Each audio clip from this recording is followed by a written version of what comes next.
बांग्लादेश की अंतरिम सरकार के प्रमुख मोहम्मद यूनुस ने सेना और अन्य राजनैतिक पार्टियों के द्वारा लगातार बनते दबाव के बीच आगामी चुनाव को लेकर समय सीमा का ऐलान कर दिया है। अपनी यात्रा के लिए जापान पहुंचे यूनुस ने घोषणा की कि बांग्लादेश के अगले राष्ट्रीय चुनाव इस साल दिसंबर और जून 2026 के बीच होंगे।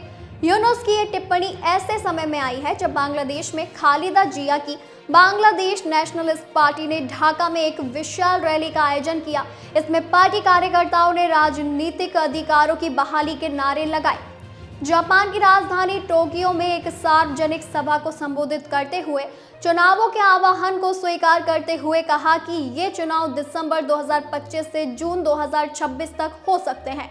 बांग्लादेशी अखबार ढाका ट्रिब्यून में छपी रिपोर्ट के मुताबिक यूनुस ने कहा कि जब चुनाव होते हैं तो एक निर्वाचित सरकार जिम्मेदारी लेती है और हम इसे उन्हें सौंप देते हैं। लोग मुझसे पूछ रहे हैं कि चुनाव कब होंगे। ऐसा इसीलिए है क्योंकि राजनेता अपनी सत्ता को पाने के लिए बहुत ज्यादा अधीर है, इसीलिए मैं उन्हें कुछ समय से वादा कर रहा हूं। चुनाव इस साल दिसंबर में या फिर जून 2026 तक हो सकते हैं। ये 6 महीने का समय ये देखने के लिए है कि हम कितने जल्दी अपने सिस्टम में सुधार कर सकते हैं। आपको बता दें कि पिछले कुछ समय में बांग्लादेश में यूनुस और विपक्षी पार्टियों और सेना के बीच में सब कुछ ठीक नहीं चल रहा है। यूनुस के जापान दौरे के समय खालिदा जिया की बीएनपी ढाका में रैली निकाल रही है, तो वहीं दूसरी तरफ सेना प्रमुख वकारुज्जमान ने भी यूनुस की अंतरिम सरकार को चेतावनी देते हुए जल्द से जल्द चुनाव कराने का आह्वान किया था।